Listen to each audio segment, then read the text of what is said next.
এখন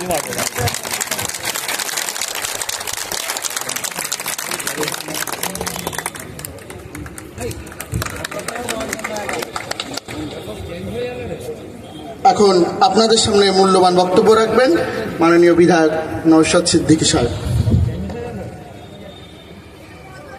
ধন্যবাদ। জগৎবল্লভপুর বিধানসভা কমিটির উদ্যোগে অষ্টাদশ নির্বাচনে আমরা অংশগ্রহণ করেছি। আমাদের পার্টির তথা ইন্ডিয়ান সেকুলার ফ্রন্ট আইএসএফ এর মনোনীত প্রার্থী শাহরিয়ার ভাইয়ের সমর্থনে এই জনসভাকে তারা সাফল্যের উচ্চ শিখরে নিয়ে যেতে সক্ষম হয়েছে। ধন্যবাদ জানাবো দীর্ঘক্ষণ ধরে যারা এখানে উপস্থিত আছেন, অর্থাৎ দর্শক বন্ধু যারা আছেন, তাদের মূল্যবান সময় দিয়ে এই জনসভাকে আপনারা সাফল্যের উচ্চ শিখরে পৌঁছাতে সহযোগিতা করেছেন। ধন্যবাদ জানাবো রাজ্য কমিটি নেতৃত্ব, জেলা কমিটি নেতৃত্ব এবং ব্লক কমিটি যে সমস্ত নেতৃত্বরা এসেছেন। আর ধন্যবাদ জানাবো সাংবাদিক বন্ধু সহ প্রশাসনের বন্ধুদেরকে। দেখুন, সময় স্বল্প, আগামী মাসের 20 তারিখে ইলেকশন আসছে। নির্বাচনটা কি আসছে? আপনার পঞ্চায়েতকে জিতবে সেটা নয়, সমিতি কাদের দায়িত্ব থাকবে সেটা নয়, দেশ পরিচালনা করবেন 543 জনের মধ্যে থেকে একজনকে আমরা তাকে নির্বাচন করে আমরা এই শ্রীরামপুর লোকসভার মধ্য থেকে আমরা পাঠাতে পারবো। তার নির্বাচন, অর্থাৎ যে পার্লামেন্টে 543 জন মিলে আইন তৈরি করবেন, যে আইনটা জনগণের পক্ষে হবে, যে আইনটা কৃষকের পক্ষে হবে, যে আইন জনবিরোধী হবে, তার বিরোধিতা করবে, এমন এক লক্ষ্যে আমরা এই 16 লক্ষ মানুষের মধ্য থেকে আমরা নির্বাচিত করে পার্লামেন্টে পাঠাবো। কিন্তু দুঃখের বিষয়, আমাদের মধ্যে এমন ভাবে ভুল মিথ্যার আশ্রয় নিয়ে এমন ক্যাম্পেইন করছে, আমরা বিগত 3 বার যেভাবে মুখ থুবড়ে বললাম, যাকে পার্লামেন্টে পাঠালাম, আমাদের অভাব অভিযোগের কথা, আমাদের চাওয়া পাওয়ার কথা, আমাদের রুজি রুটির কথা, আমরা ডেলিভার, আমরা কৃষক, আমরা শ্রমজীবী মানুষ, আমাদের মিনিমাম ওয়েজেসটা যাতে ঠিকঠাক করে হয়, দিনের শেষে আমরা নাগরিক, আমাদের অধিকারটা যাতে আমরা ঠিক মতো বুঝে পাই, তার কাজের জন্য পার্লামেন্টে পাঠালাম। কিন্তু দুঃখের বিষয়, আমি অপদার্থ বলছি, এই শব্দ প্রয়োগ করতে আমাকে একবারে দ্বিধাগ্রস্ত হচ্ছি না, কারণ যে অপদার্থটাকে আমরা 3 বার পার্লামেন্টে পাঠিয়েছি, আমাদের কথা বলা তো দূরের কথা, উপরাষ্ট্রপতিকে নিয়ে তিনি মিমিক্রি করতে ব্যস্ত।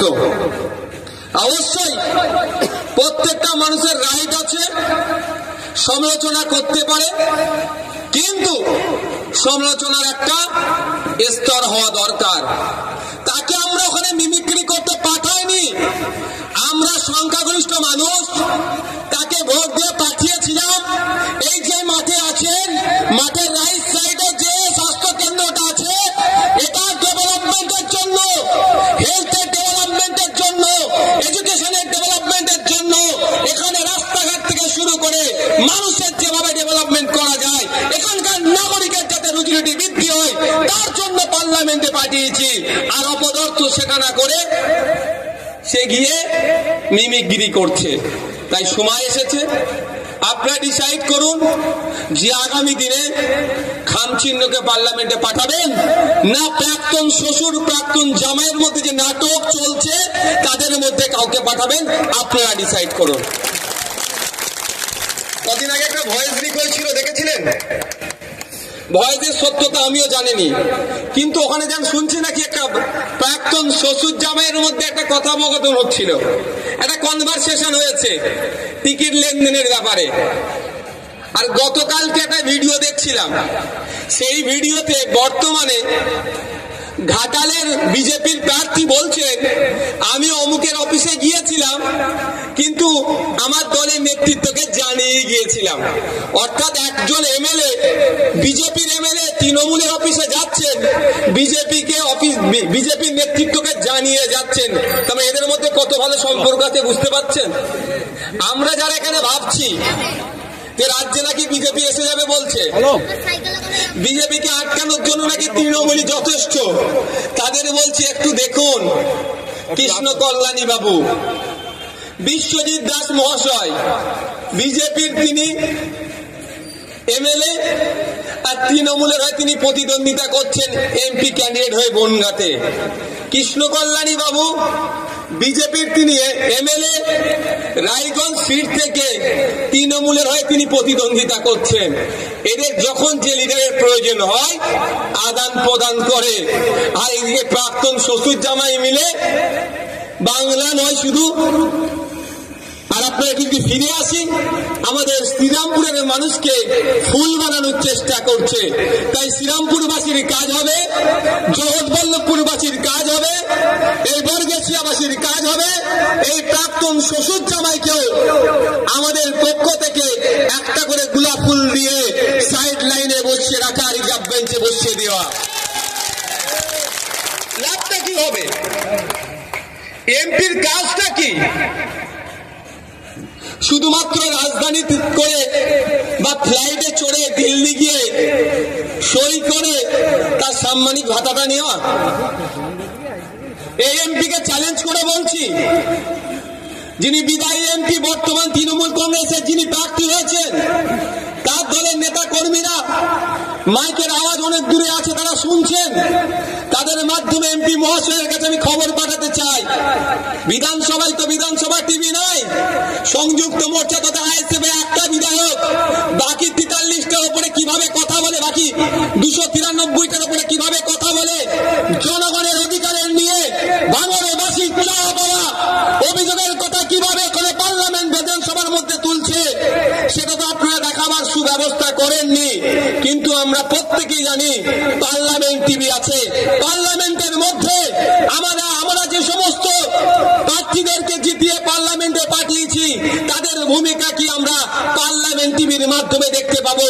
আমাদের এখান থেকে যাদেরকে পাঠিয়েছিলাম 2019 সালে সিএর ভয় দেখিয়ে আমাদের ভোট যারা লুট করেছিল, যখন সিএর আইন পাস হয়েছিল, পার্লামেন্টে এখানকার যিনি বিদায়ী এমপি তিনি কিনার নামটা কি ভুলে যাচ্ছি গো, দেখতেই পাই না, নামটা কি মনে থাকবে, খুঁজে পান কি নাম?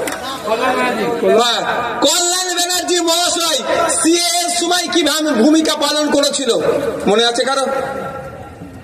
আমরা তো শুনেছি 8 জন এমপি ভোট দেয়নি, তাই তো? এর থেকে বেশি শুনিনি। তো আমাদের কল্যাণ বাবু যখন সিএ নিয়ে ডিবেট হচ্ছিল তখন কি ভূমিকা পালন করেছে নিশ্চিতভাবে একটা ভিডিও ফুটেজ মার্কেটে ছাড়ুক। আপনাদের বলে রাখছি, এই কল্যাণ বাবুর কথা বলছি, খোঁজ নিলে দেখা যাবে যখন ভোটাভুটি হচ্ছিল 8 জন তো কল্যাণ বাবুদের টিমের ভোট দেয়নি, কিন্তু কল্যাণ বাবুর ভোটটা সিএর বিপক্ষে গিয়েছে না সিএর পক্ষে গিয়েছে তার জবাব তো কল্যাণ বাবুকে দিতে হবে। খোঁজ নিলে হয়তো দেখা যাবে মমতা ব্যানার্জির খুব কাছের মানুষ কল্যাণ বাবু, তার মমতা ব্যানার্জিকে তার ভাইপোকে বাঁচানোর জন্য যেভাবে 8 জনকে ভোটদান থেকে বিরত রেখেছিল, হয়তো কল্যাণ বাবুকে দিয়েই বিজেপির পক্ষে ভোটটা দিয়েছে, সিএর বিপক্ষে দেয়নি, সিএর পক্ষে দিয়েছে। যদি সৎ সাহস থাকে কল্যাণ বাবু উপযুক্ত প্রমাণ দিয়ে দেখা, যখন পার্লামেন্টে সিএর বিল পাস হচ্ছিল তখন তিনি সিএর বিরুদ্ধে ভোট দিয়েছিলেন, অর্থাৎ বিজেপির বিরুদ্ধে ভোট দিয়েছিলেন, তার ডকুমেন্টস তো পাবলিক ডোমেইনে নিয়ে আসুক। প্রশ্ন করবেন না আপনারা? ভয় তো আপনাদের কেমন কিসের দেখানো হচ্ছে, কিসের ভয় দেখাচ্ছে? আমার হিন্দু ভাইদেরকে বিজেপি ভয় দেখাচ্ছে মুসলমান নাকি সব নিয়ে নেবে, আর আমার মুসলিম ভাইদেরকে কি দেখাচ্ছে বিজেপি নাকি তোকে মেরে ফেলবে। দুটোই আমাদেরকে বোকা বানাচ্ছে। প্রথম বলি, পশ্চিম বাংলা নয় সারা ভারতবর্ষে 14 থেকে 16% মুসলিম আছে, বাকি তাহলে 84 থেকে 86%কে এই 14%-এর ভয় দেখিয়ে লুটে খাচ্ছে। আমার হিন্দু ভাইরা একটু সজাগ হন, হিন্দু ভাইরা একটু সজাগ হন, প্রশ্ন তুলুন। 2014 সালে বলেছিলেন হিন্দু খাতরে মে হ্যায়, হিন্দুকে বাঁচাবার জন্য এসেছিলেন। এখন বাজারে গিয়ে এই বর্গেছিয়া পাম্পে গিয়ে কেউ যদি নারের তকবীর আল্লাহু আকবার বলে, কেউ যদি বা জয় শ্রীরাম বলে পেট্রোল ডিজেল কিনতে চায়, মোদি বাবুর নাম নিয়ে কেউ যদি পেট্রোল ডিজেল কিনতে চায়, 14 আগে তো আমার হিন্দু ভাইকে বাঁচাতে এসেছিল, তাহলে তার জন্য কি 50 টাকা লিটার হবে না? এই যে গ্যাসের দামের কথা হচ্ছে, নিত্য প্রয়োজনীয় জিনিসের দাম বেড়ে যাচ্ছে, হিন্দু ভাইকে বাঁচাতে এসে তার নিত্য প্রয়োজনীয় জিনিসের দাম কমিয়েছে না হিন্দু ভাইদের জন্য আলাদা রেট আর নন হিন্দুদের জন্য বেশি রেট, এরকম কোনো ব্যবস্থা আছে? পক্ষান্তরে আমরা কি দেখেছি, এর পরিবর্তে আমরা কি দেখলাম, এলআইসি ওই 1956 দিকে সম্ভবত তৈরি হয়েছিল, 55-56 দিকে, মাত্র 5 কোটি টাকা ইনভেস্ট করে এখন এলআইসির প্রায় 30,000 কোটি টাকা সম্পত্তি আছে, সেটাকে বেসরকারীকরণ করে দিচ্ছে, অর্থাৎ শেয়ারটাকে বিক্রি করে দিচ্ছে। এলআইসির 99% কিন্তু আমার নন মুসলিম ভাইরা করে। ক্ষতিগ্রস্ত কাদের করছে মোদিজি? হিন্দুকে বাঁচাতে এসে হিন্দু ভাইকে প্রশ্নের সম্মুখীন করে দিচ্ছে। 2011 সালের আগে এই অভিষেক ব্যানার্জির পিসি ওই কল্যাণ ব্যানার্জি যেই দলের থেকে এমপি হয়েছিলেন, তার দলের নেত্রী মুসলমানরা বিপদে আছে, বিপদ মুক্ত করতে হবে মুসলমানদেরকে, শিক্ষা স্বাস্থ্য কর্মসংস্থানে মুসলমানদের অনেক দিতে হবে বলে অনেক কথা বলেছিলেন। কিন্তু 2024 চলছে, দায়িত্ব নিয়ে বলছি, মমতা ব্যানার্জির দলের মানুষের যদি সৎসাহস থাকে, আমার কথার মধ্যে যদি কোন ভুলো ইনফরমেশন থাকে, আমার বিরুদ্ধে মানহানি মামলা করতে বলবেন। যে 2011 সালের আগে পশ্চিমবাংলার মুসলমানদের যতটা খারাপ সিচুয়েশন ছিল, 2024 এসে তার থেকে বেশি খারাপ জায়গায় ঠেলে দিয়েছে এই মুসলমানকে বাঁচাবার নামে। আমি দায়িত্ব নিয়ে বলছি, 2014 আগে আমার হিন্দু ভাইদের যতটা খারাপ অবস্থা ছিল, দেশ স্বাধীনের পর থেকে যতটা না ডিপ্রাইভ তারা ছিল, যতটা না ধর্মের নামে, যতটা না বর্ণের নামে, যতটা না জাতের নামে অত্যাচারিত হয়েছিল, 2014 থেকে 2024 চলছে। এটা তুলে দেখবেন আমার দলিত ভাইদের উপরে, আমার আদিবাসী ভাইদের উপরে, আমার পিছিয়ে বর্গের ভাইদের উপরে এই বিজেপি সরকার থাকার পরে তার অত্যাচারের পরিমাণ কয়েক হাজার গুণ বাড়িয়েছে। সেই জন্য আমার জবাব দিবার সময় এসেছে। এই সময় এসেছে কেন্দ্রের ফাঁসিবাদী বিজেপি সরকার আর রাজ্যের স্বৈরাচারী তৃণমূল সরকারকে একইভাবে পরাস্ত করতে হবে।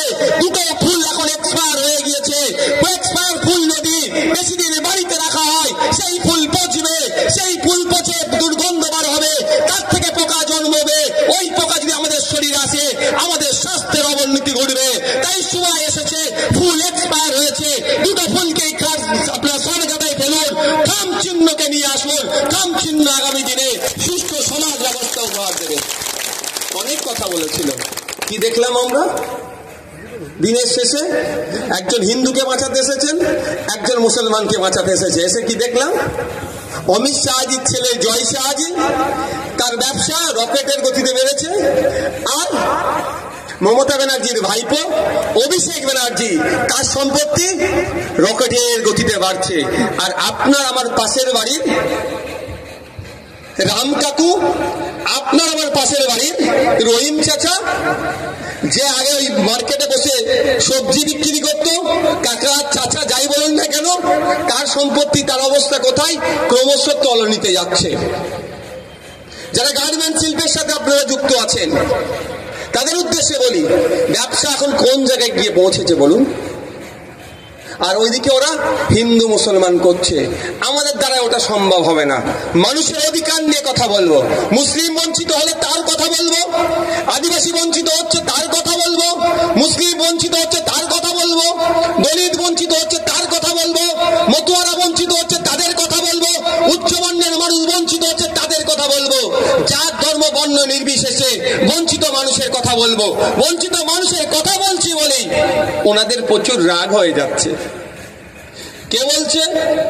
একটা সময় ছিল সিপিএম এর টাকায় নাকি আমরা লালিত পালিত হচ্ছিলাম, বিজেপির কাছ থেকে নিচ্ছিলাম। এখন আমার সিপিএম এর বন্ধুরা বলতে শুরু করেছে তৃণমূল আর বিজেপি টাকায় হচ্ছে। ঠিক কথা, তাদের কথাটাকে সম্মান দিয়ে বলছি, আমাদের সুইস ব্যাংকে অ্যাকাউন্ট নাই। 34 বছর আপনারা শাসন করেছেন, একটু তো লাইন ঘাট আছে নিশ্চয়ই আপনাদের। একটা সুইস ব্যাংকে অ্যাকাউন্ট অন্তত আমাদের পার্টির নামে বা নাহলে আমাদের নামে একটু বানিয়ে দিতে বলুন না তাদেরকে। এত টাকা রাখবো কোথায়? সবাই বলছে টাকা দিচ্ছে, রাখার তো জায়গায় রাখতে হবে ভাই। শুধুমাত্র আমাদের মধ্যে মিস কমিউনিকেশন করিয়ে, মানে ভুল বার্তা ছড়িয়ে আমাদেরকে প্রভাবিত করে আমাদের শুধু ভোটটা লুটতে হচ্ছে। আমার প্রশ্ন, একটা এমপির কাজ কি আপনাদের জানা দরকার। এটা পঞ্চায়েতের নির্বাচন হচ্ছে না, আপনার পঞ্চায়েতের প্রধান কে হবে? সমিতির নির্বাচন হচ্ছে না, সমিতির সভাপতি কে হবে? এটা দেশের নির্বাচন হচ্ছে। পার্লামেন্টে গিয়ে নাগরিকদের কথা বলবে সেই রকম লোককে আমাদের পাঠাতে হবে। আর এটা সিপিএম, কংগ্রেস, তৃণমূল, বিজেপি ভালো করে বুঝে গিয়েছে যে 294টার মধ্যে সংযুক্ত মোর্চার পক্ষ থেকে নওশাদ সিদ্দিকী বিধানসভার মধ্যে গিয়ে যেভাবে কথা বলছে, যদি আজকে জোট করি আইএসএফের পক্ষ থেকে যদি একটা পার্লামেন্টের মধ্যে পৌঁছে যায়, বাকি রাজনৈতিক দলগুলো দোকান বন্ধ করে দেবে আইএসএফ একাই। ওরা ভয় পেয়েছে, সেই জন্য কি জোট হবে না। আরে ভাই, পিছনে আস্তে আস্তে আস্তে দেয়ালে পিঠ থেকে গিয়েছে। আরে ন্যূনতম তো আমাদের আত্মমর্যাদা আছে না নাই ভাই? আমরা বলেছিলাম কি শেষ পর্যন্ত 7টা, তাও হলো নি। আপনাদের বলে রাখছি, আপনাদের জেনে রাখা দরকার, মাইকের আওয়াজ যাচ্ছে, আমার বামপন্থী বন্ধুরাও শুনছেন। প্রত্যেকের উদ্দেশ্যে বলবো, 2021 নির্বাচনের কথা আমরা ভুলে যাইনি। তেরঙ্গা আমাদের জেতা সিট ছিল, আমরা সংযুক্ত মোর্চার হয়ে লড়াই করেছিলাম, আমাদের ভাগেশ বেগঙ্গা সিটটা পড়েছিল। কিন্তু দুঃখের বিষয়, ওই জোটকে ভোট পাকানোর জন্য ফরওয়ার্ড ব্লককে দিয়ে আবার ঘোষ ঢুকিয়ে দিয়েছিল। আমরা ভুলে যাচ্ছি রানাঘাটের একটা সিটে এআইএসএফ এর পক্ষে পড়েছিল, সেখানেও গোছ দেওয়া হয়েছে। নদিয়া চোপড়াতে সেখানেও গোছ প্রার্থী দেওয়া হয়েছিল শুধুমাত্র আমাদের হারাবার জন্য। আমি আপনাদের বলে রাখি, সে খবর তো আমাদের কাছে এসেছিল। আমরা যদি 3টে তো রাজি হয়ে যেতাম, ওখানে কোনো জায়গায় ফরওয়ার্ড ব্লককে দিয়ে, কোনো জায়গায় সিপিআই কে দিয়ে, কোনো জায়গায় আরএসপি কে দিয়ে আমাদেরকে গোছ দিয়ে আমরা যাতে পার্লামেন্টে যেতে না পারি, আমাদের কণ্ঠ যে কণ্ঠতে কোনো টিউনিং নাই, যদি না যেতে না পারে তার জন্য সর্বোচ্চ চেষ্টা করত। তার উদাহরণ তো বেগঙ্গাতে ভাই, আমরা প্রার্থী দিয়েছিলাম, ভাগে আমাদের পড়েছিল, তাদের ভাষায় সিট অ্যাডজাস্টমেন্ট।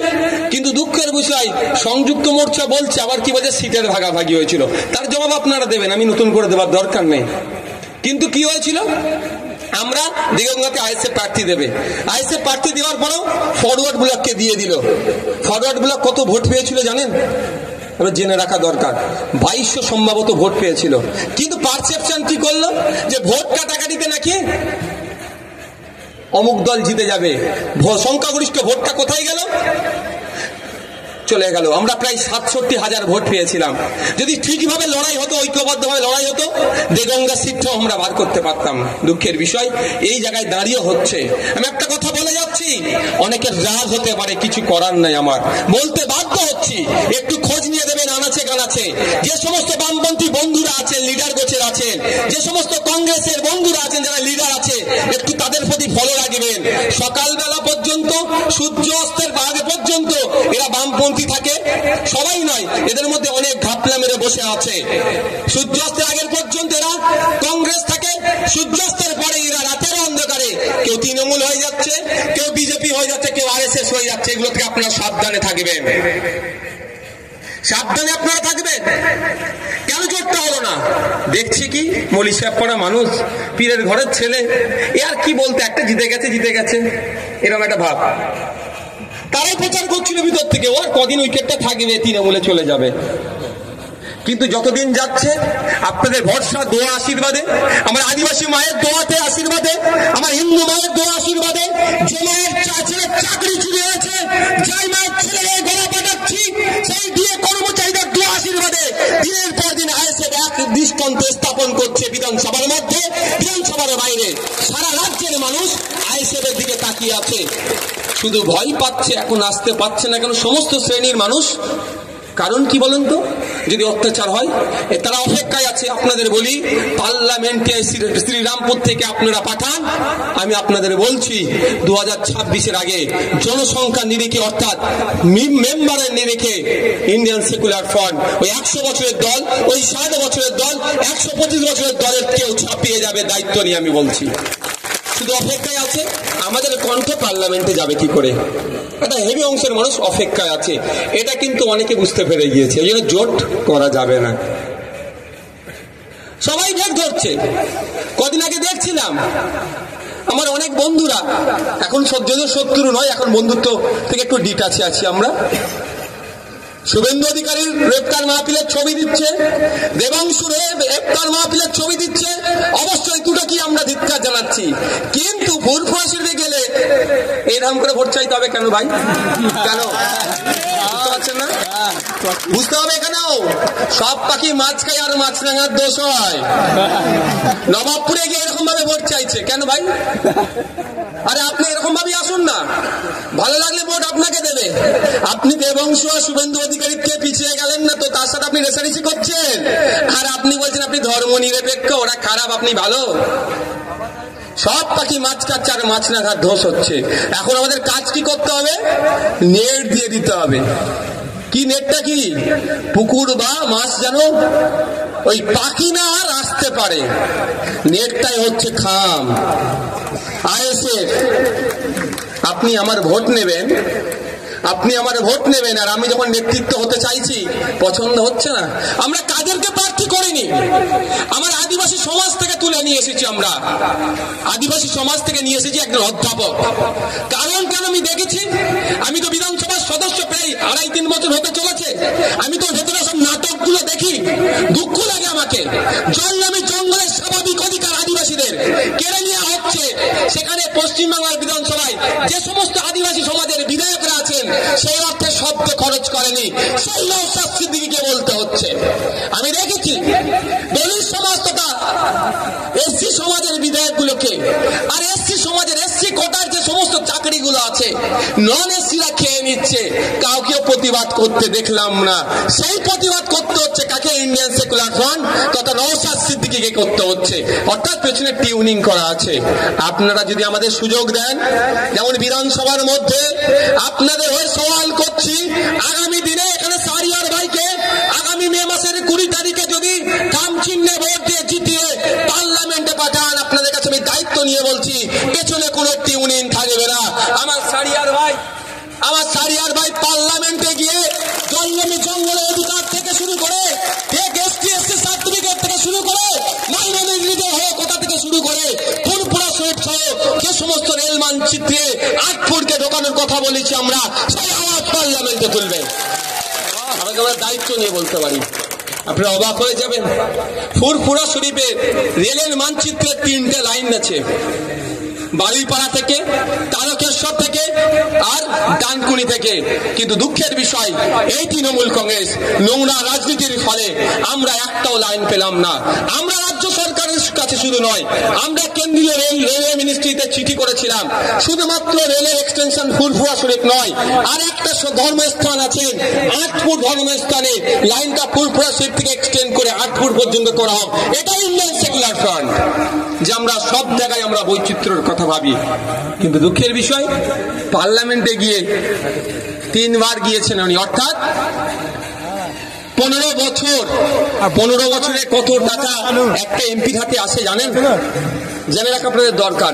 1 বছরে 5 কোটি, 5 বছরে 25 কোটি, আর 3-25 75 কোটি। কিন্তু 75 কোটি টাকা আসেনি, কারণ ওই মমতা ব্যানার্জির মতো, ওই শুভেন্দু অধিকারীর মতো মিথ্যার আশ্রয় নিয়ে নওশাদ সিদ্দিকীর রাজনীতি করেনি। আপনাকে বলে রাখি, কোভিড পিরিয়ডে এমপিদের কিছু টাকা বন্ধ রেখেছিল। আমি ধরছি 70 কোটি। 70 কোটি টাকা যদি শ্রীরামপুর লোকসভার মধ্যে ঠিকঠাক খরচ হতো, তাহলে শ্রীরামপুরের মানুষের এই এত রাত্রে এইখানে ভিড় করার প্রয়োজন হতো না। হতো? একটু বলুন, আওয়াজ দেন। অসুবিধা হচ্ছে নাকি শুনতে? বলুন, শেষ করে দেবো। আপনি বলুন। হতো? টাকা লুট হয়েছে, কাজ হয়েছে, 70 কোটি দেখিয়ে দেবে।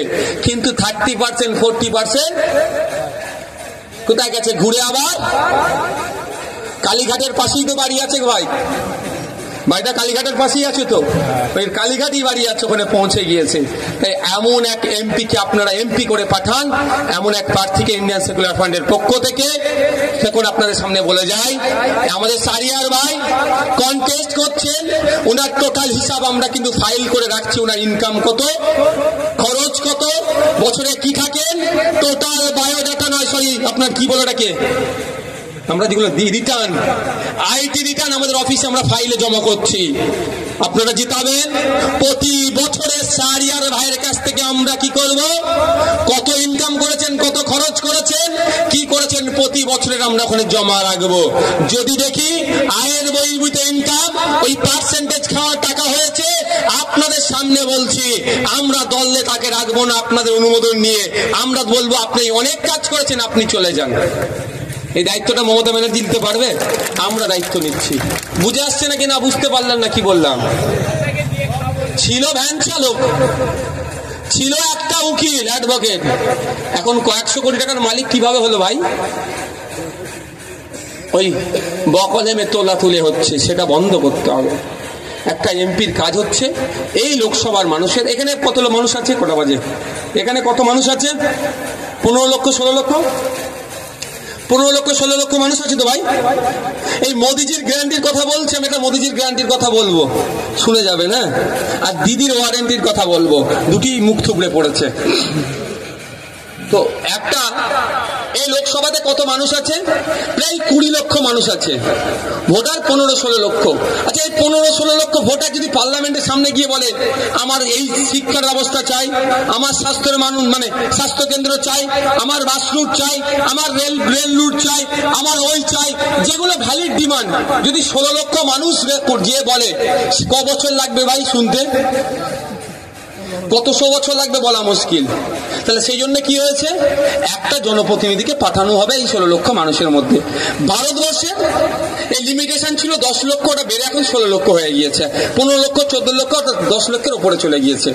সারা দেশে 543 জনকে আমরা ভারতীয়রা ভোট দিয়ে সংবিধানের 341 নম্বর ধারা অনুযায়ী 18 বছরের ঊর্ধ্বে ভারতীয়রা ভোট দিয়ে পাঠাচ্ছি। কেন? আমার সর্বপ্রথম কাজ কি হবে একটা এমপি, আমাদের এই নির্বাচনী ক্ষেত্রে চাওয়া পাওয়া, অভাব, অভিযোগ যেইগুলো আছে সেইগুলো কি করা, পার্লামেন্টে তুলে ধরা। পার্লামেন্টে তুলে ধরবেন, যেই প্রধানমন্ত্রী হোক না কেন, যেই ডিপার্টমেন্টাল মিনিস্টার হোক না কেন, তাদের কাজ কি হবে সেটাকে নোট ডাউন করে এই সমস্যাগুলো সমাধান করা। দ্বিতীয় কাজ কি, পার্লামেন্টে যে বিলগুলো আসে, ওই পুঁজিপতিদের পক্ষে যদি আমার কৃষক বিল এসেছিল তার বিরোধিতা করা, সিএ নিয়ে এসে বিভাজনের রাজনীতি করছে, মানুষে মানুষে বিভেদ করার চেষ্টা করছে, স্বল্প মূল্যে না আপনার শ্রমিক ক্রয় করার চেষ্টা হচ্ছে ওই সিএ এর মাধ্যমে, এনআরসির মাধ্যমে। সময় আসলে বুঝতে পারবেন, যদি বিরোধিতা না করেন ঐক্যবদ্ধ হয়ে, বুঝতে পারবেন এনআরসি কি ভয়ঙ্কর জায়গায় নিয়ে যেতে চাইছে। তো এইগুলো করার যখন পার্লামেন্টে পাস হয়, কাজ কি থাকবে? সেখানে পার্লামেন্টে গিয়ে টিকটক ভিডিও সেলফি তোলা নয়, ওই বিলের বিরোধিতা করা। আর কি কাজ হয়? নতুন কোন আইডিয়া আসলে সেই আইডিয়াকে ওই স্পিকার স্যারের মাধ্যমে কনসার্ন ডিপার্টমেন্টাল মিনিস্টারকে বা প্রাইম মিনিস্টারকে অ্যাড্রেস করা। এটা তো এমপিদের কাজ।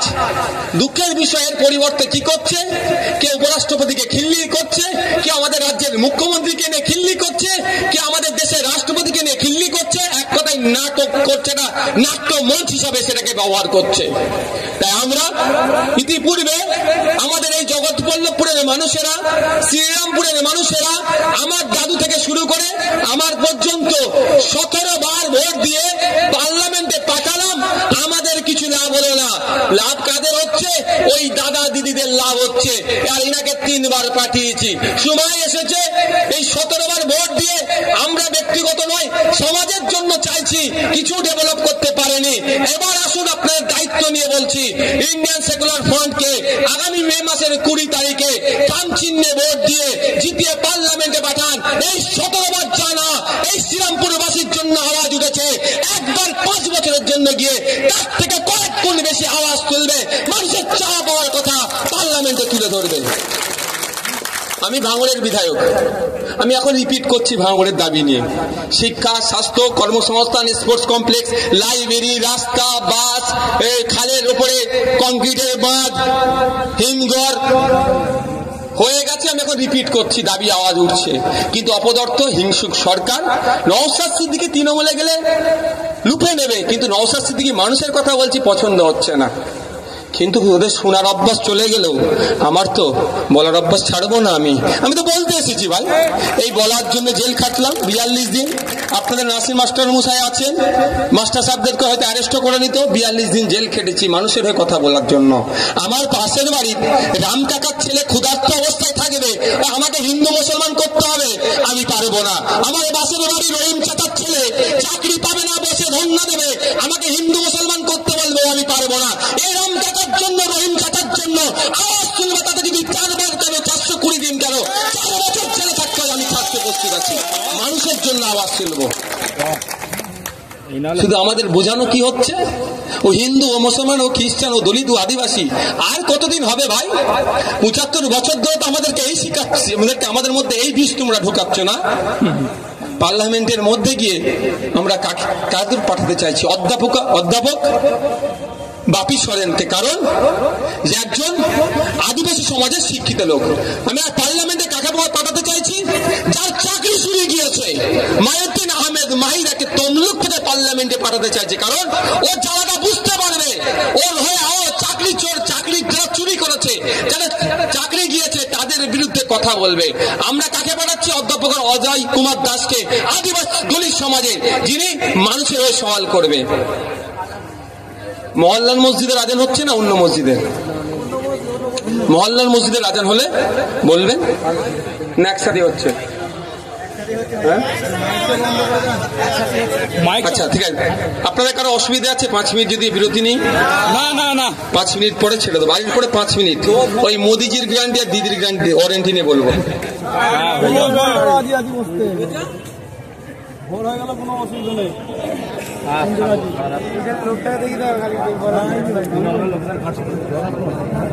তৃণমূলের লোক না, তাদের ঘর ফাটছে না, আরো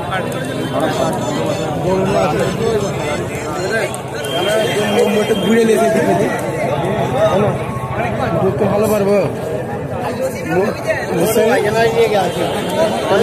ঘুরে একটু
এন্ডটা একটু জাম করুনি, এন্ডটা একটু ক্লিয়ার করো।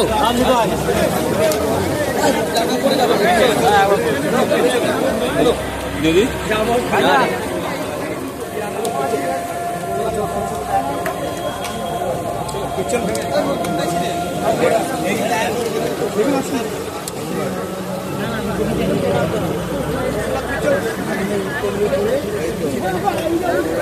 দাদা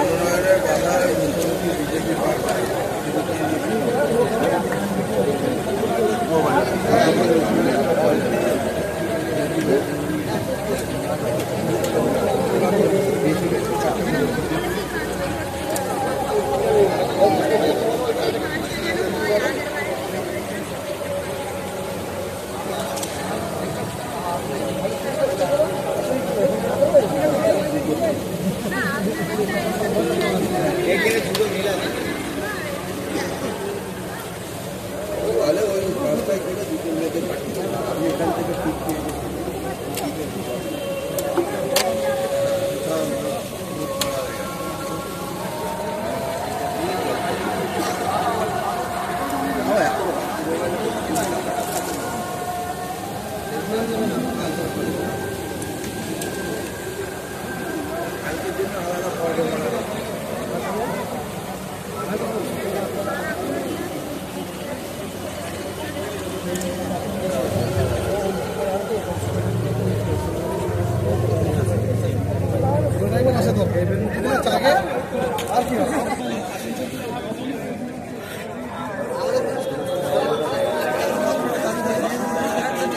বুঝতে পারি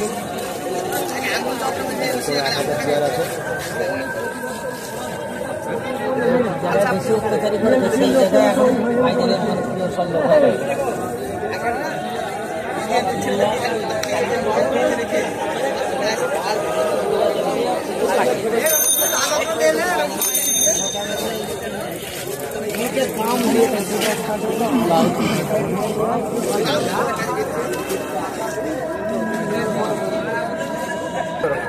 ওই যে সাইডে ক্যামেরা ক্লিয়ার চলে যায়। হ্যাঁ ওটা কাজ করে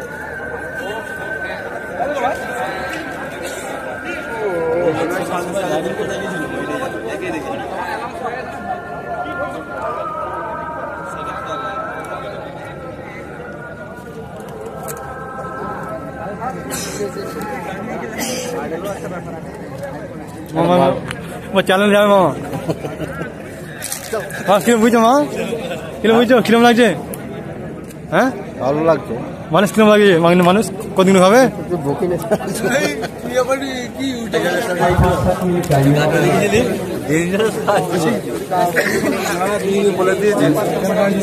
মোদির গ্যারান্টি আর দিদির ওয়ারেন্টি আমরা বুঝতেই পারছি। দেখবেন একটা সময় ছিল 7 বছরের ওয়ারেন্টি বা গ্যারান্টি বলে পাকা টাকা হ্যান ত্যান, জানেন তো? বাড়িতে থাকতো না, আমরা ওই অত বছরের গ্যারান্টি বলে আমরা কি নিতাম অনেক ক্ষেত্রে। কি দেখেছি 7 বছর পরে না দোকান খোলা ছিল, যে দোকান থেকে মালটা কিনেছিলাম 7 বছরের পরে বা 6 বছরের মাথায় খারাপ হলে গেলে কি হতো? দোকান থাকতো তো আর দোকান খুঁজে পেতাম না, বা নিয়ে গেলে দোকানদার বলতেন আমার মাল নয়। ঠিক এই গ্যারান্টি ওয়ারেন্টি হয়েছে। আপনাদের মনে আছে 2016 সালে ফ্রিডম 251 বলে একটা মোবাইলের বুকিং চলছিল? অনেকের মনে নাই। ফ্রিডম 251 নেটে সার্চ করুন, গুগলে সার্চ করুন। 2016 থেকে 2021 এর মধ্যে প্রায় 7 কোটি 35 লক্ষ বুক হয়েছিল। দামটা কত ছিল আবার মনে পড়ছে কি আপনাদের? অনেকদিন হয়ে গেছে না, 8 বছরের কথা মনে পড়ছে না। এটা গুগলে গেলে বুঝতে পারবেন। 251। হ্যাঁ বুক হয়েছিল তো, 251 অনেকে বুক করেছিলেন তো। কই গ্যারান্টি এখন কোথায়? ভ্রষ্টাচার হবে না, না খাওঙ্গা না খানে দুঙ্গা। যে বলেছিলেন এই 7 কোটি 35 লক্ষ মানুষের যে বুকিং করেছিল পিস, কত টাকা রিটার্ন পেয়েছে বা কতজন মোবাইল হাতে পেয়েছে? Is this guarantee? প্রশ্ন করবেন না? বলেছিল ক্ষমতায় নিয়ে আসলে ডলারকে ছুঁয়ে টাকা উড়িয়ে ডলারের থেকে বেশি হয়ে যাবে, এই ধরনের কথা বলেছিল না? লেটেস্ট গুগলে গিয়ে সার্চ করে দেখুন, এশিয়াতে যে সমস্ত দেশগুলো আছে টপ 10টা দেশের টাকার বা কারেন্সির যে গুণগত মান তার থেকে নিচে আমরা চলে গিয়েছি। সম্ভবত 21-22-এ আছি। 23টা কান্ট্রির মধ্যে আমরা 21-22-এর দিকে আছি, সেটাও ফেল করেছে।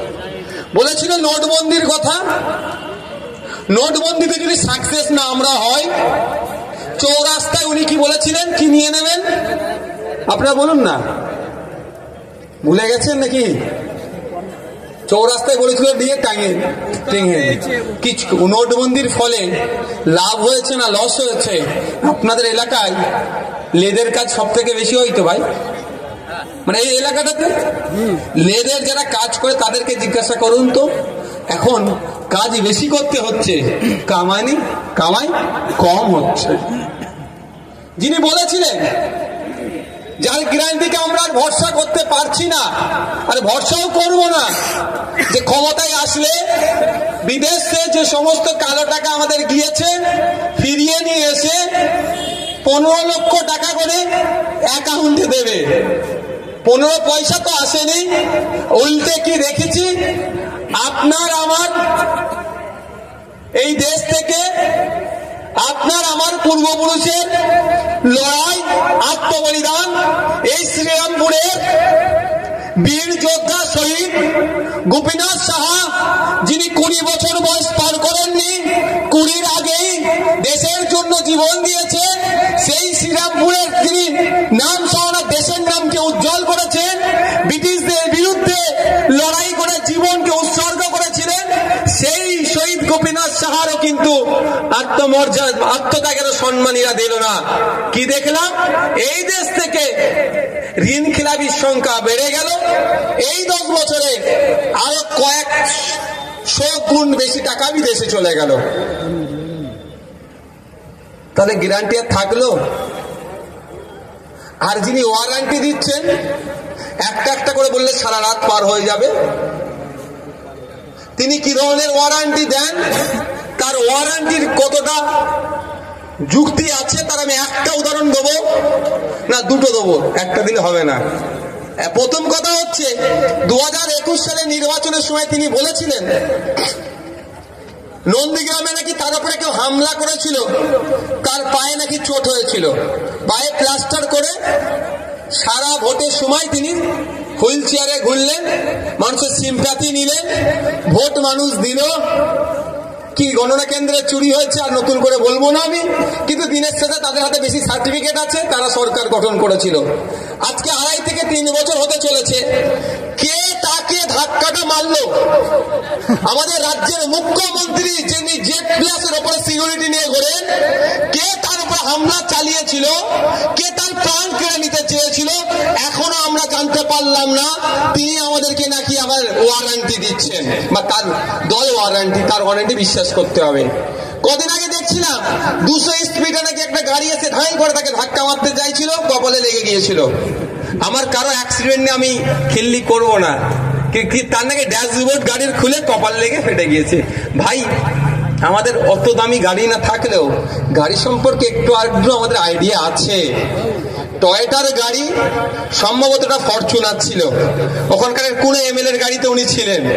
ফরচুনার কোম্পানি কিন্তু এই ভিডিওটা যদি ইংলিশে ট্রান্সলেট করে বা তাদের লোকাল ল্যাঙ্গুয়েজে ট্রান্সলেট করে যদি তার এমডির কাছে পৌঁছে যায় বা সিইওর কাছে পৌঁছে যায়, তারা কিন্তু দেখে ভয় পেয়ে যাবে যে ডুপ্লিকেট ফরচুনার ওয়েস্ট বেঙ্গলে ঘুরছে নাকি।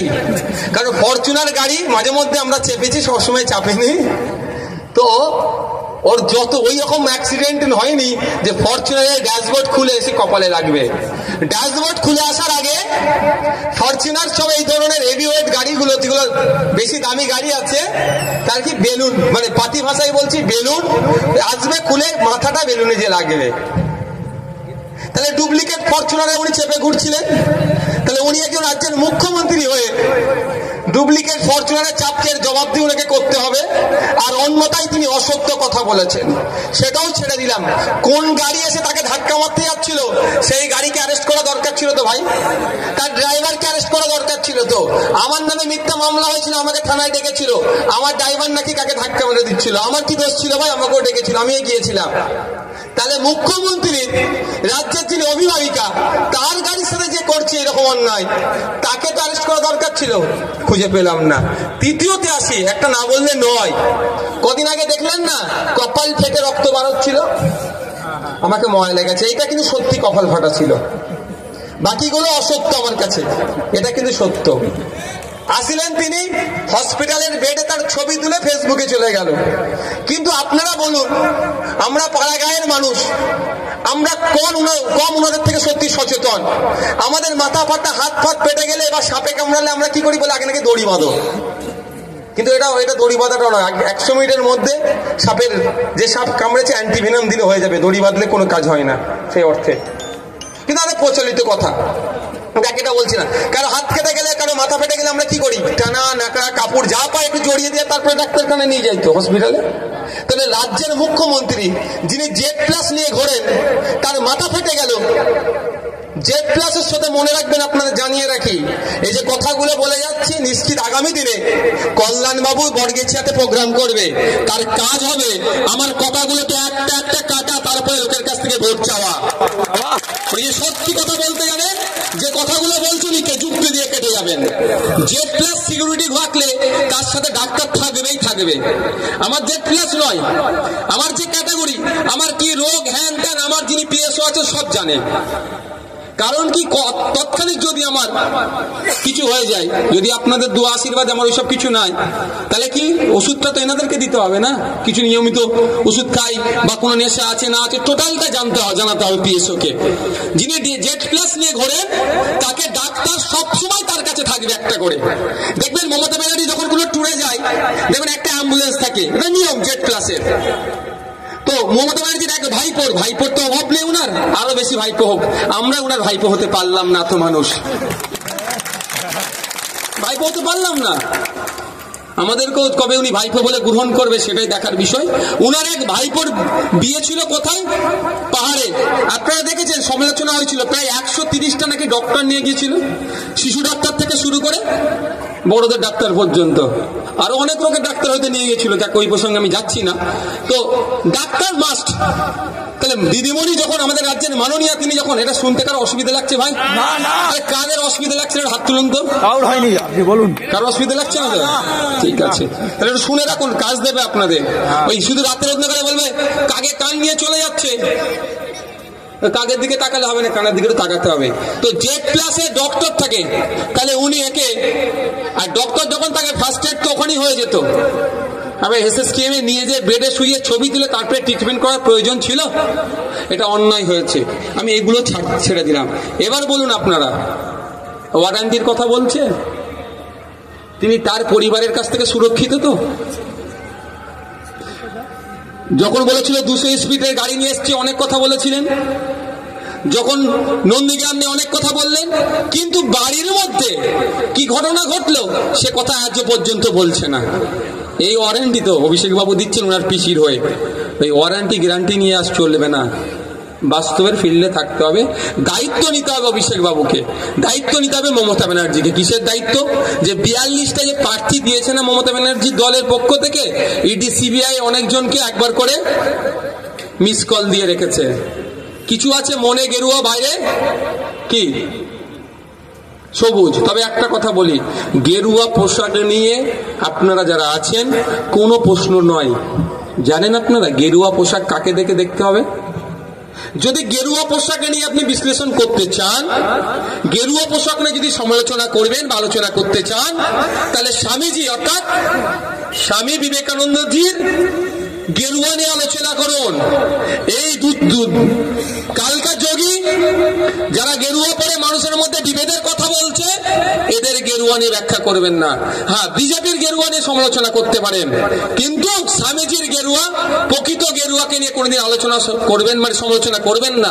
কারণ গেরুয়া পোশাক হচ্ছেন ত্যাগের প্রতীক, আর এরা গেরুয়াকে চাপিয়ে ভোগ করার প্রতীক করে দিচ্ছে। এরাই গেরুয়া কেড়ে নিতে হবে, বিজেপির কাছ থেকে গেরুয়া কেড়ে নিতে হবে। স্বামীজির গেরুয়াকে যারা অপমান করছে, সেই বিজেপির কাছ থেকে আমরা গেরুয়া আগামী দিনে কাটবো, এটা আমাদের শপথ নিতে হবে। এদের মনের মধ্যে গেরুয়া ভরে রেখেছে বিজেপির গেরুয়া, কারণ কৃষ্ণ কল্যাণী বিজেপি থেকে এসেছে, এখন তৃণমূলের কেন সিট দেবে না বলে বিজেপি হয়তো। মুকুটমণি অধিকারী বিজেপির এমএলএ, এখন তৃণমূলের এমপি ক্যান্ডিডেট হয়েছে। ওকে আপনি আমি ভোট দিয়ে জেতালে ও কালকে বিজেপিতে যাবে না গ্যারান্টি নিতে পারবে?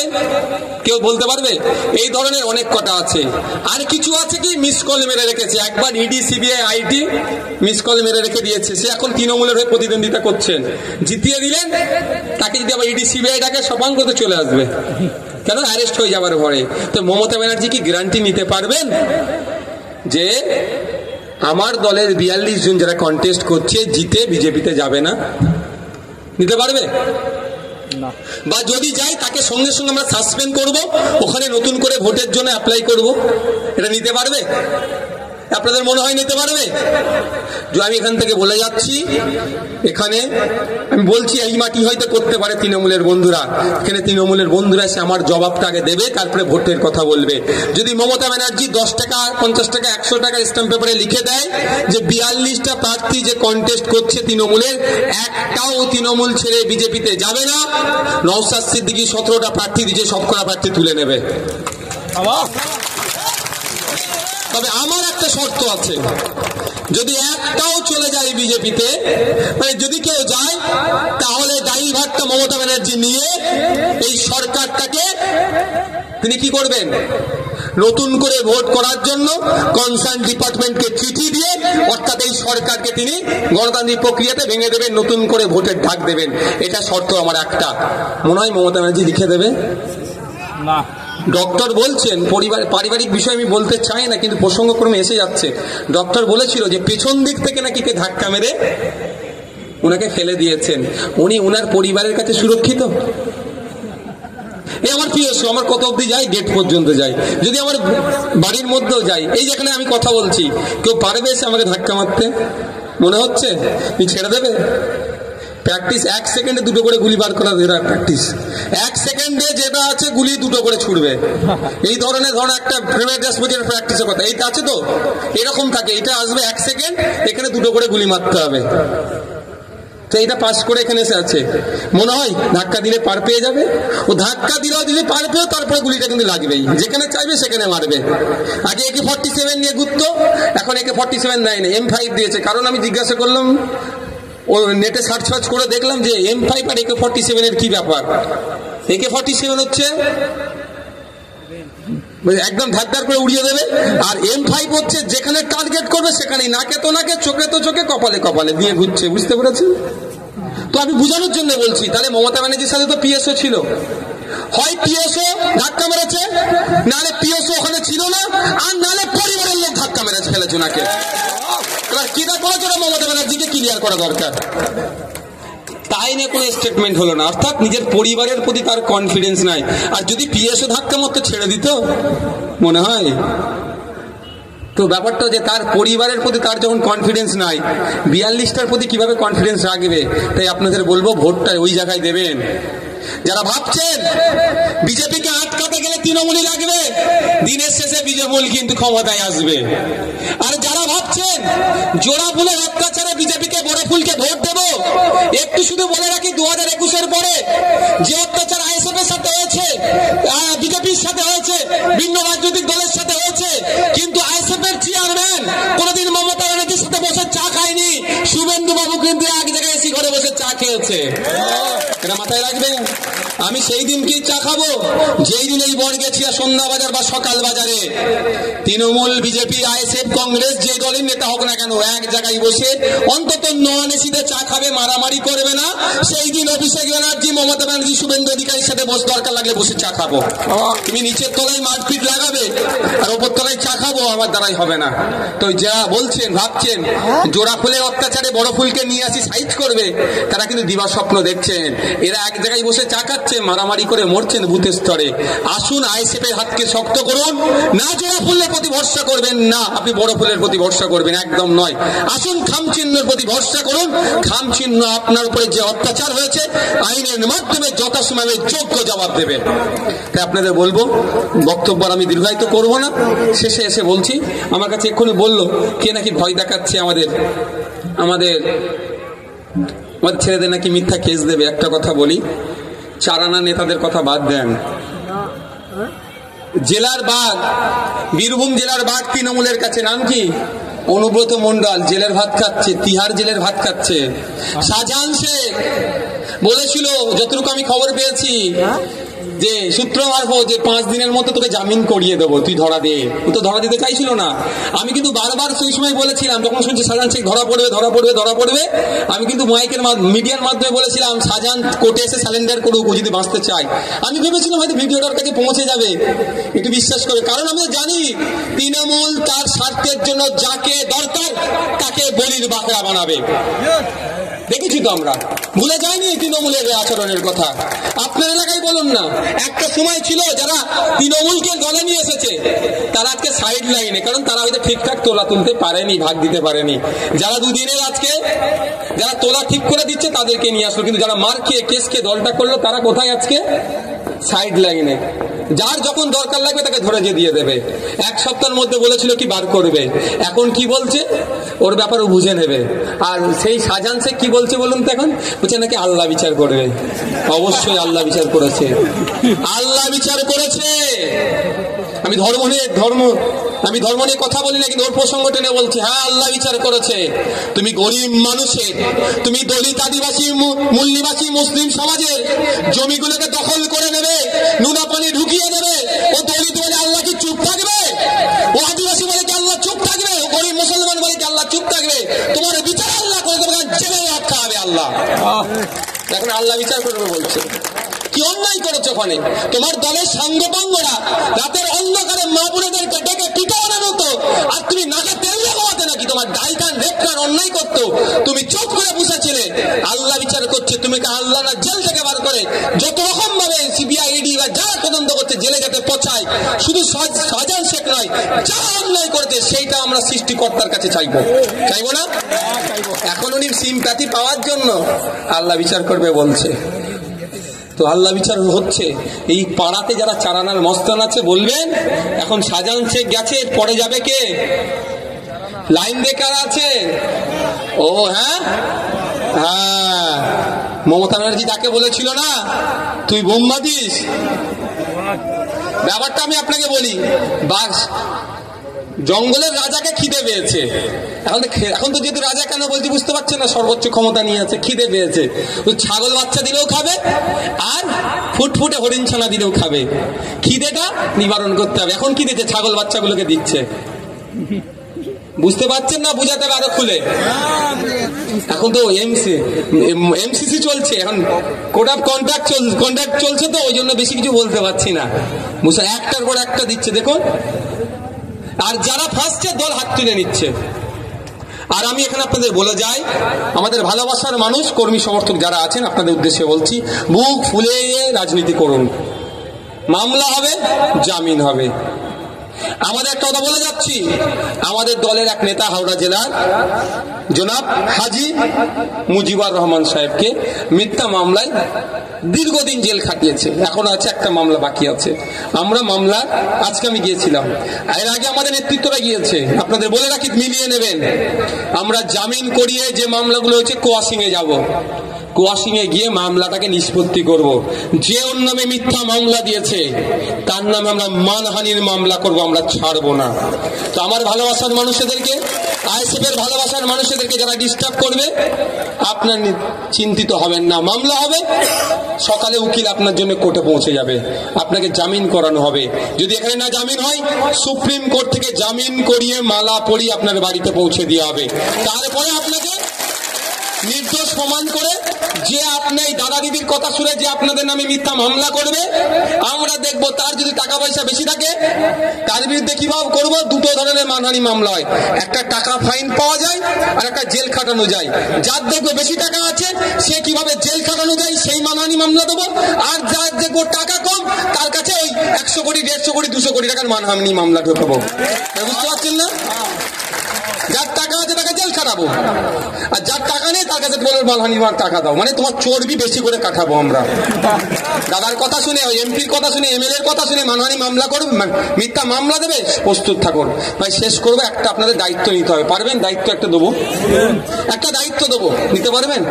এখানে হাজার হাজার মানুষ এসেছেন, তো সবাই কিন্তু আমাদের পার্টির অ্যাক্টিভ কর্মী নয়। অ্যাক্টিভ কর্মী কত আছে? 150। সবাই ভোটার, সমর্থক, ভালোবাসার মানুষ। আপনাদেরকে এই শুধু 20 মে নয়, মে মাসের 20 তারিখ নয়, গণনার দিন পর্যন্ত পার্টির অ্যাক্টিভ কর্মীর ভূমিকা পালন করতে হবে। পারবেন? তারপরেও থাকতে হবে। পারবেন? যারা পারবেন হাত তুলুন তো। পারবেন তো? আমাদের অ্যাক্টিভ কর্মীর কাজ কি? বাড়ি বাড়ি থেকে লোককে বোঝানো তো খামচিহ্নে ভোটটা কেন দিতে হবে। ওরা বলবে বিজেপি চলে আসছে, মাস্টার সাহেব বলেছে।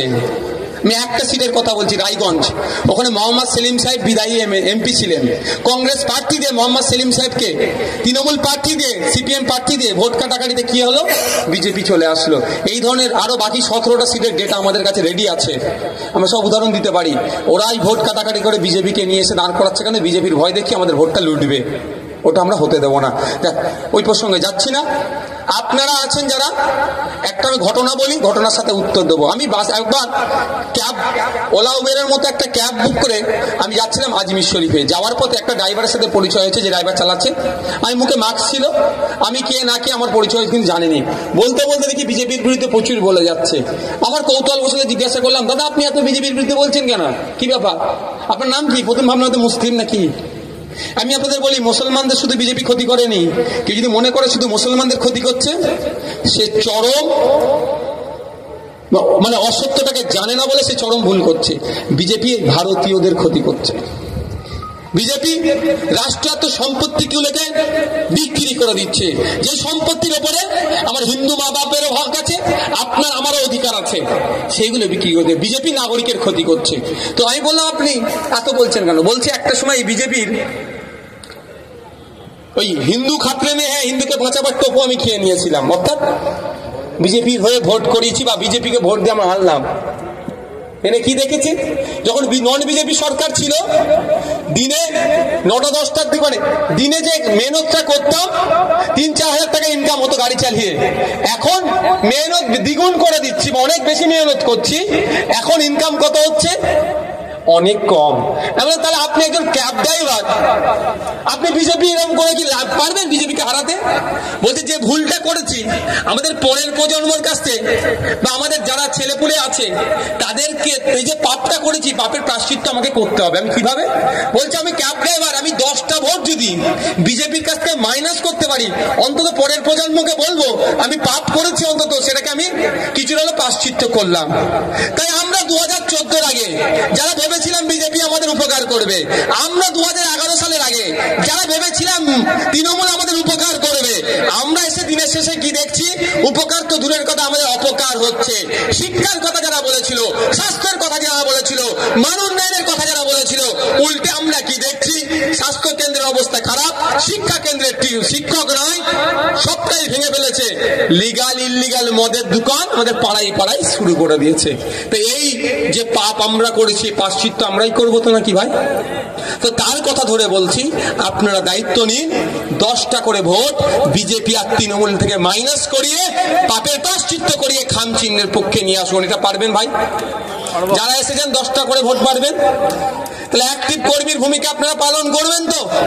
আমরা যতটুকু পর্যন্ত এখন পর্যন্ত আমরা মানুষের সাথে মিশেছি, প্রায় লক্ষাধিক ভোটে কিন্তু আমরা অ্যাচিভ করেছি, অর্থাৎ রিচ করেছি, আমরা পৌঁছে গিয়েছি। আর একটু আগামী 20 তারিখ আগে পর্যন্ত আমরা যদি সবাই দায়িত্ব নিই, আমরা এখান থেকে জনগণের কণ্ঠ হয়ে পার্লামেন্টের মধ্যে যাব। পার্লামেন্টে গিয়ে সন্তোষপুরের গার্মেন্টস শিল্প অর্থাৎ বস্ত্র ব্যবসায়ীদের যে অসুবিধার কথা তুলব, আমরা পার্লামেন্টে গিয়ে এখানকার লেদের যারা কাজ করছেন, লেদের সাথে যারা ব্যবসার সাথে যুক্ত, তাদের সমস্যার কথা তুলব। আমরা পার্লামেন্টে গিয়ে কৃষকদের সমস্যার কথা তুলব। আমরা পার্লামেন্টে গিয়ে এই লাইনে যাতে রেল লাইনে আরো বেশি লোকাল দেওয়া যায় এবং এখানে আরো রেল মানচিত্রে যদি যুক্ত করা যায়, ফুড প্রসেসিং থেকে শুরু করে, তার কথা তুলব। আমরা পার্লামেন্টে গিয়ে জনগণের জনপ্রতিনিধি হয়ে কথা বলবো। এই বলে আমি আপনার বক্তব্য শেষ করলাম। সকলে ভালো থাকবেন, সুস্থ থাকবেন। এখান থেকে বিদায় নিচ্ছেন। যেতে যেতে আমি একটা কথা বলছি, আপনারা শুনবেন। অনুরোধ একটাই, দিনের শেষে প্রতিবেশী, এটা মাথায় রেখে। মাইকের আওয়াজ অনেক দূরে যাচ্ছেন, মাইক অনেক দূরে লাগিয়েছেন, ওখানে বিজেপির কর্মী থাকতে পারেন, তৃণমূলের থাকতে পারেন, সিপিএম এর থাকতে পারে, কংগ্রেসের থাকতে পারে। প্রত্যেকের উদ্দেশ্যে বলবো, সুজন চক্রবর্তী, কুণাল ঘোষ, পার্থ চ্যাটার্জি যদি এক জায়গায় বসে চা খেতে পারে, সুকান্ত মজুমদার, কুণাল ঘোষ, দিলীপ ঘোষ যদি এক জায়গায় বসে কেক কাটতে পারে, কেন বড়গেছিয়া সকাল বাজার সন্ধ্যা বাজারে বিভিন্ন রাজনৈতিক নেতার কর্মীরা এক জায়গায় বসে কেন তারা মিটিং করতে পারবে না বা কেন চা খেতে পারবে না? অর্থাৎ মারামারি, হানাহানি বুথের স্তরে কারা না বাড়ছে। দিনের শেষে প্রতিবেশী, এটা মাথায় রাখবেন, অন্যায় অনাচার হতে দেবেন না। অনুরোধ করছি প্রত্যেককে বারবার, যে ভোট আসবে যাবে, যে আত্মীয়তার সম্পর্ক, পাড়া প্রতিবেশীর সম্পর্ক, এটা বরকরার রাখবেন, এটাকে টিকিয়ে রাখবেন। কেউ ধর্মের নামে ভোট চাইছে, কেউ বর্ণের নামে ভোট চাইছে, কেউ জাতের নামে ভোট চাইছে, কেউ ধর্মগুরুর নামে ভোট চাইছে, এটা কাউকেও প্রশ্রয় আপনারা দেবেন না। আপনারা উন্নয়নের নামে ভোট হোক। দুঃখের বিষয় লাগে একটা, ভোট আসলে কেউ মুসলিম সাজছে, ভোট আসলে কেউ হিন্দু সাজছে, ভোট আসলে কেউ মাথায় ঘুমটা দিচ্ছে, ভোট আসলে কেউ হিজাব করছে, ভোট আসলে কেউ বড় তিলক লাগাচ্ছে, ভোট আসলে কেউ হাজি রুমাল চাপাচ্ছে, ভোট আসলে কেউ টুপি পরছে, কিন্তু ভোট আসলে মানুষের জন্য কাজ করতে হবে, সেটা বড্ড অভাব হয়ে যাচ্ছে। ভোট আসলে আমাদের নাটক তৈরি হচ্ছে। আমরা ইন্ডিয়ান সেকুলার ফ্রন্ট, আমাদের সারিয়ার ভাইকে নাটক করতে হবে না। ভোটের জন্য মাথায় তিলকও দিতে হবে না, ভোটের জন্য মাথায় টুপিও দিতে হবে না, ভোটের জন্য মাথায় হিজাবও লাগাতে হবে না। মানুষের কাছে চাইব, মানুষ যদি আমাদেরকে ভোট দেয়, হিজাব যাতে সুরক্ষিত থাকে তার লড়াই যেমন করব। শাখাপালা খুলে যেভাবে টেট পরীক্ষার সময় আমার পশ্চিমবাংলার হিন্দু সমাজের মা বোনকে অপমান করেছে, যেমন বিরোধিতা করেছি, আগামী দিনেও যদি শাখাপালার দিকে এই রাজ্য সরকার থেকে কেন্দ্র সরকার তাকায়, তাও একইভাবে আমরা বিরোধী করব। সকলে ভালো থাকবেন, সুস্থ থাকবেন, বিদায় নেবেন আস্তে আস্তে। এখানে মিডিয়ার বন্ধুদের শুধু কাজ আছে, এর মধ্যে কেউ আসবে না। মিডিয়ার বন্ধু যারা আছেন আপনারা এখানে সামনে চলে আসুন। এখন আমার এখানে ভলেন্টিয়ার ভাইরা মিডিয়ার বন্ধু ছাড়া একটাও কাউকে আসতে দেবেন না। বাকি ভলেন্টিয়ার আপনারা আটকে দেন। হ্যাঁ, সকলে ভালো থাকবেন, সুস্থ থাকবেন, আবার দেখা হবে। ধন্যবাদ।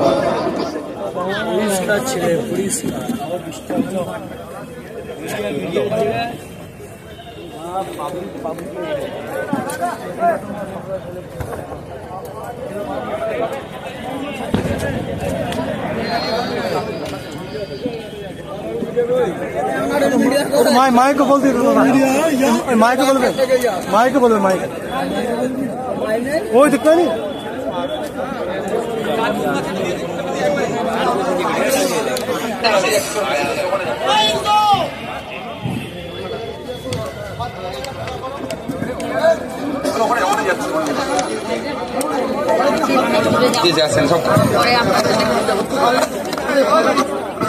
হ্যালো,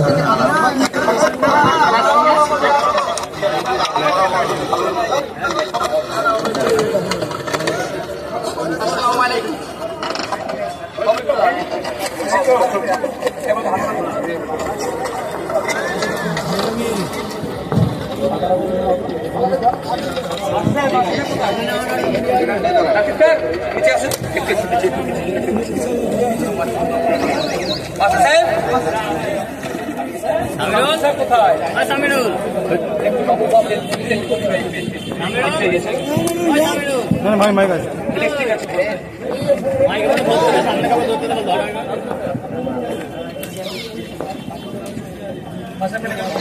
माइक्रोफोनটা না স্যার, মাইক্রোফোনটা হ্যালো।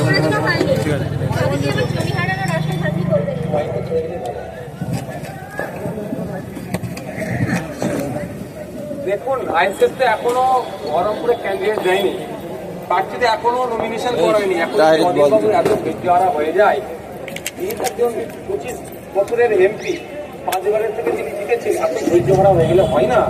মানুষের প্রতি কি ভরসা রাখতে পারছে না? আবার কেনই বা ভরসা রাখতে পারছে না? 25 বছরের মুর্শিদ আমাদের কি ডেভেলপমেন্ট করেছে, বহরমপুরের কি ডেভেলপমেন্ট করেছে, যে প্রশ্ন মানুষ এখন করতে শুরু করেনি। এখনই যদি আপনি ধরা হয়ে যায়, তাহলে জনগণের জন্য 25 বছর ধরে কি করেছেন, জনগণের শুধু ভোট নিয়ে এটা বোঝা যাচ্ছে। আমি অভিভাবককে বলবো, শান্ত থাকুন, মানুষের সাথে এসেছেন, আপনি 25 বছর ধরে কি করেছেন তার প্রত্যেক জনগণকে নিয়ে আসেন, মানুষ চাইলে আপনি আবার পার্লামেন্টে যাবেন। আপনার এই মেজাজ মানুষ আর নেবেন, এখন অল্টারনেটিভ চলে এসেছে। একটা সময় তো শুধুমাত্র আপনারা বিজেপির ভয় দেখিয়ে বিজেপি চলে আসবে বলে বহরমপুরের একটা হেভি অংশের ভোটকে কখনো বলে রেখেছেন।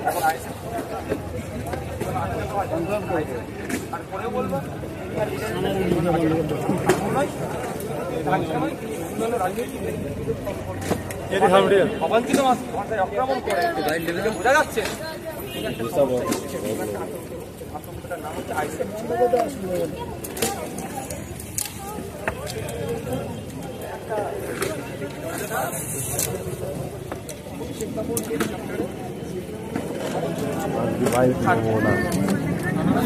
অনেক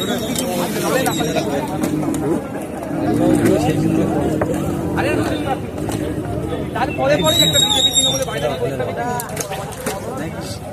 তারও গাড়ি গান করি আমারও গাড়ি যাচ্ছে, আমারও দেশের আমরা নাগরিক দিনের শেষে কার কত বড় চিকিৎসা রাখার দরকার নেই।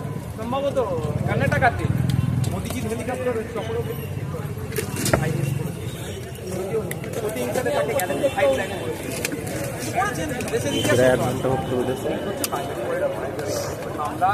আর ওদিকে শামসুরাল মল্লিক আবার প্রায় 40 মিনিট 35 মিনিট ওদিকে নাসির সাহেব 18-20 মিনিট তাই না সেটি উঠতে পারবে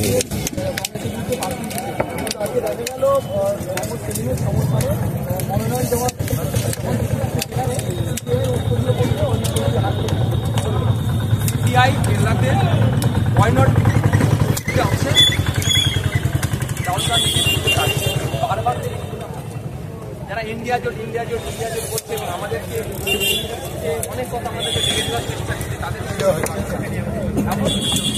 মিডিয়া করে বন্ধ